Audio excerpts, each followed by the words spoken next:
Assalamualaikum dan salam sejahtera. Kami dari Kumpulan 8 yang terdiri daripada saya sendiri iaitu Nur Farahim binti Ahmad Zubir dan rangkaian kumpulan saya yang bernama Nur Alia binti Rusli.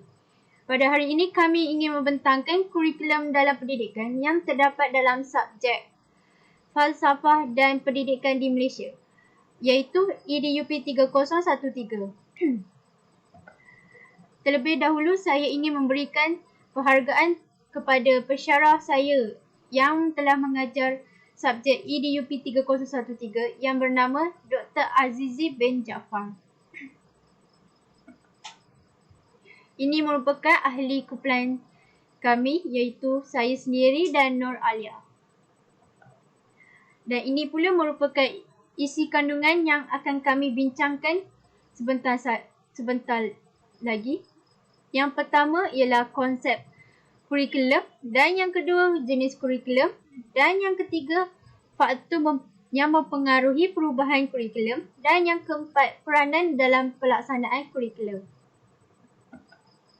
Okey, yang pertama sekali adalah konsep kurikulum. Konsep kurikulum. Kurikulum didefinisikan sebagai satu bahan pengajaran yang memerlukan guru dan murid-murid melalui proses pengajaran dan pembelajaran dan ia juga menerangkan kaedah struktur pentadbiran dan persembahan bahan pembelajaran. Manakala definisi menurut tokoh pula, kurikulum merupakan satu usaha yang memperjuangkan pembentukan semua masyarakat yang diletakkan sebagai objektif utama tanpa menafikan kepentingan individu. Skema kurikulum juga harus mengambil kira penyesuaian pembelajaran dengan keperluan sesebuah komuniti di samping membuat pilihan supaya masa depan menjadi lebih baik daripada masa lampau, iaitu daripada John Dewey 1916. Terdapat juga pendapat daripada Kerr 2002 yang mengatakan kurikulum sebagai semua jenis pembelajaran yang dirancang dan dipandu oleh sekolah sama ada dalam kumpulan atau secara berseorangan di dalam atau di luar sekolah. Manakala merujuk kepada Kementerian Pendidikan Malaysia pula, kurikulum kebangsaan adalah satu program pendidikan yang melibatkan aktiviti kurikulum dan kegiatan kurikulum yang merangkumi semua pengetahuan, kemahiran, norma, nilai serta unsur kebudayaan dan kepercayaan bagi membantu perkembangan seseorang murid itu dari segi jasmani, rohani, mental dan emosi di samping bertujuan untuk menanam dan mempertingkatkan nilai moral yang diingini serta menyampaikan pengetahuan. Seterusnya adalah jenis-jenis kurikulum. Seperti yang kita tahu, terdapat 3 kurikulum iaitu yang pertama, kurikulum rasmi dan yang kedua, kurikulum formal dan kurikulum tidak formal. Yang pertama sekali adalah kurikulum rasmi. Kurikulum rasmi adalah suatu kurikulum yang digubal dan dibentuk berlandaskan pedagogi, psikologi dan teori kurikulum dan ia juga dibina oleh pakar-pakar kurikulum di KPM setelah mengambil kira pandangan-pandangan ahli akademik pada pelbagai peringkat pendidikan. Dan kurikulum rasmi, kandungan kurikulum di Malaysia ini juga meliputi unsur-unsur utama yang terdapat dalam falsafah dan matlamat pendidikan negara, nilai-nilai norma, kebudayaan dan kepercayaan serta kehendak dan aspirasi. Seterusnya adalah kurikulum formal. Kurikulum formal adalah rancangan aktiviti pembelajaran yang dijalankan supaya matlamat dan objektif pendidikan tercapai dan ia juga merupakan satu set dokumen untuk dilaksanakan dan ia juga mengandungi hal sebenar yang berlaku dalam bilik darjah dan segala perkara yang telah dinilai bertujuan untuk mengembangkan potensi murid dari segi intelek, jasmani, emosi, sosial dan rohani untuk melatih mereka menjadi rakyat yang berguna, yang berilmu pengetahuan serta dapat memberikan sumbangan terhadap negara. Ini merupakan antara ciri lain bagi kurikulum formal. Kurikulum formal ini juga dikenali sebagai kurikulum akademik yang dilaksanakan semasa pengajaran dan kurikulum, dan ia juga terdapat elemen 5 seperti isi pengajaran dan pembelajaran, penilaian dalam bilik darjah dan aktiviti kurikulum. Setiap sekolah juga mempunyai kurikulum terancang, iaitu satu set objektif yang berstruktur dengan kandungan dan pengalaman belajar serta hasil yang dijangkakan. Perkara ini merupakan rancangan eksplisit dan operasional yang dihasratkan lazimnya dikelolakan mengikut mata pelajaran dan grade yang mendefinisikan peranan guru dengan jelas. Dan yang terakhir adalah kurikulum tidak formal. Kurikulum tidak formal ini adalah kurikulum yang tidak terancang dan tidak formal. Dan ia juga turut disebut sebagai kurikulum tak rasmi atau tak formal. Dan ia dikelolakan di luar konteks pengajaran rasmi. Dan ia juga melibatkan satu perlakuan dan sikap yang dibawa ke dalam bilik darjah dan sekolah tanpa disedari kerana tidak dinyatakan secara eksplisit. Ini juga merupakan antara ciri lain bagi kurikulum tak formal. Okey, yang pertama, kurikulum yang tersembunyi meliputi segala pengalaman yang dipelajari sehinggalah saat kematian individu tersebut. Ilmu yang dipelajari dan diperoleh tidak terhad asalkan ilmu tersebut mendatangkan kebaikan sama ada secara langsung atau tidak langsung. Dan yang kedua, terdiri daripada peraturan tidak bertulis, convocation, adat resam dan nilai budaya yang dibentuk oleh faktor-faktor seperti sosioekonomi dan latar belakang pengalaman guru serta pembelajaran formal. Dan yang terakhir adalah ia mengandungi nilai-nilai murni yang tersirat di sebalik pelbagai mata pelajaran, peraturan sekolah dan aktiviti-aktiviti sekolah. Seterusnya adalah faktor-faktor yang mempengaruhi perubahan kurikulum. Antaranya adalah yang pertama, perkembangan teknologi. Perkembangan teknologi telah membawa perubahan yang pesat dalam kehidupan manusia. Kandungan kurikulum pendidikan kini perlu menitik beratkan mata pelajaran sains serta kemahiran teknikal dan vokasional berdasarkan keperluan tenaga kerja mahir pada era globalisasi ini. Dan yang terakhir, anjakan paradigma dalam pembinaan kurikulum berteraskan ICT serta kemahiran teknikal dan vokasional juga perlu dilakukan supaya ia seiring dengan perkembangan penggunaan teknologi sedunia. Seterusnya saya berikan pembentangan kepada rakan sekumpulan saya.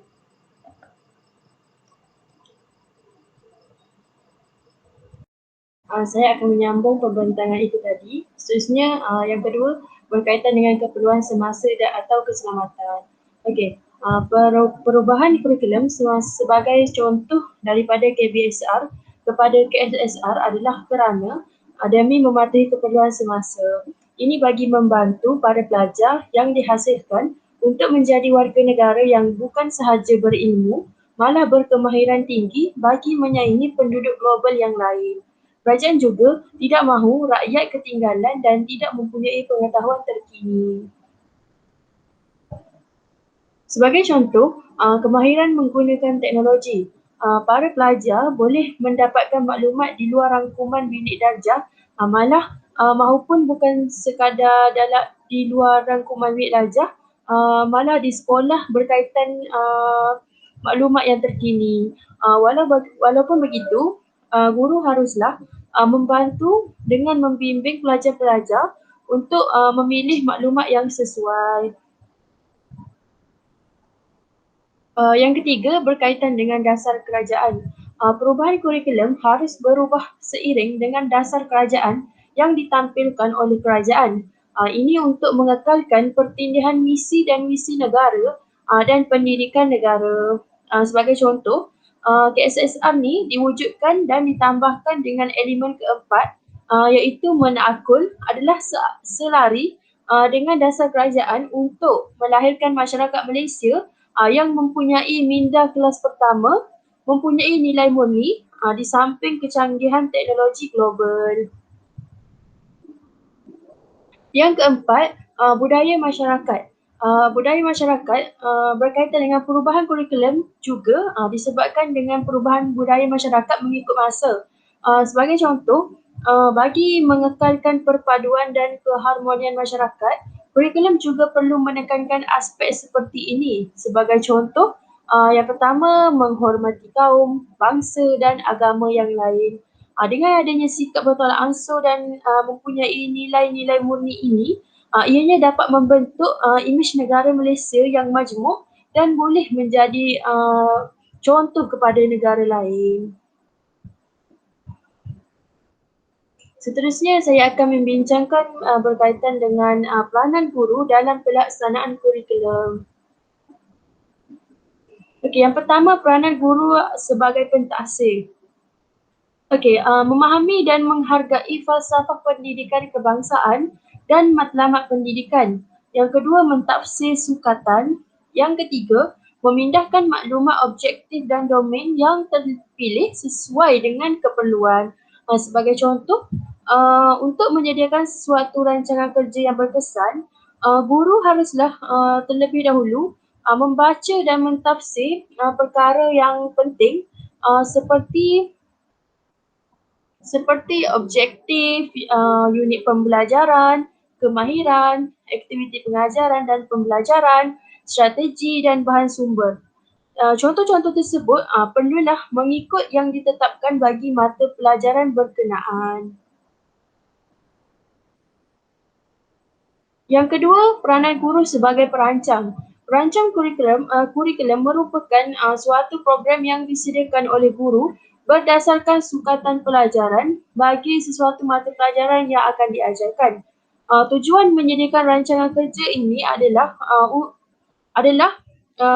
membolehkan guru melaksanakan program pengajaran dan pembelajarannya yang berdasarkan sukatan pelajaran secara sistematik serta mengikut pemeringkatan yang sesuai. Biasanya rancangan kerja ni dia meliputi 4 aspek. Yang pertama, rancangan kerja tahunan. Yang kedua, rancangan kerja penggal. Yang ketiga, rancangan kerja mingguan. Dan yang keempat, rancangan kerja harian. Bagi rancangan kerja tahunan ni haruslah disediakan berdasarkan sukatan pelajaran keseluruhan tahun. Perkara penting seperti nombor rujukan sukatan pelajaran, objektif dan tajuk pelajaran hendaklah ditulis dalam rancangan kerja tahunan. Bagi rancangan kerja penggal pula, rancangan kerja penggal haruslah disediakan berdasarkan rancangan kerja tahunan.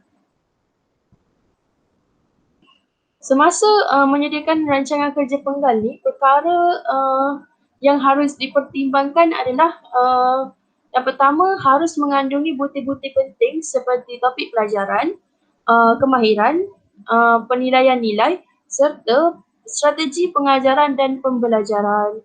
Yang kedua, perkara yang perlu dipertimbangkan adalah harus sediakan sebelum penggal itu dimulakan.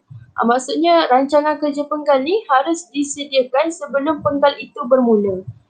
Dan yang ketiga, hendaklah ditulis dengan ringkas tetapi jelas. Seterusnya, untuk rancangan kerja mingguan, rancangan kerja mingguan haruslah disediakan berdasarkan kepada rancangan kerja penggal. Perkara-perkara yang penting, contoh yang pertama, tingkatan mata pelajaran, topik, kemahiran dan penerapan nilai. Dan seterusnya, bagi rancangan kerja harian haruslah disediakan berdasarkan rancangan kerja mingguan. Antara perkara yang harus dipertimbangkan semasa menyediakan rancangan kerja mingguan ni Yang pertama hari, yang kedua tarikh, yang ketiga tingkatan, yang keempat waktu pelajaran, yang kelima isi pelajaran dan yang keenam aktiviti pengajaran dan pembelajaran. Okey, isi pelajaran haruslah dipilih berdasarkan kepada topik yang disediakan dalam rancangan kerja mingguan. Seterusnya pelaksana. Untuk melaksanakan sesuatu kurikulum yang berjaya, guru hendaklah terlebih dahulu memahami dan menghayati falsafah dan matlamat kurikulum, struktur dan organisasi kurikulum serta sukatan pelajarannya. Selain daripada itu juga hendaklah mempunyai pengetahuan tentang mata pelajaran pengkhususannya serta mempunyai kemahiran mengajar termasuk menghubungkan pengetahuan, kemahiran dan nilai di antara satu sama lain. Selain daripada itu juga, guru hendaklah mengendalikan pengajaran bagi pelajar-pelajar berbagai kebolehan dan mempunyai ciri-ciri keguruan yang positif dan kreatif untuk melaksanakan dan menjayakan kurikulum yang terbentuk. Selain daripada itu, hendaklah menganalisis objektif kurikulum dan isi kandungannya. Seterusnya, guru juga hendaklah melengkapkan diri dengan kemahiran mengajar dan penyediaan bahan-bahan pengajaran. Dan seterusnya, guru juga hendaklah merancang dan melaksanakan pengajaran mengikut saranan kurikulum.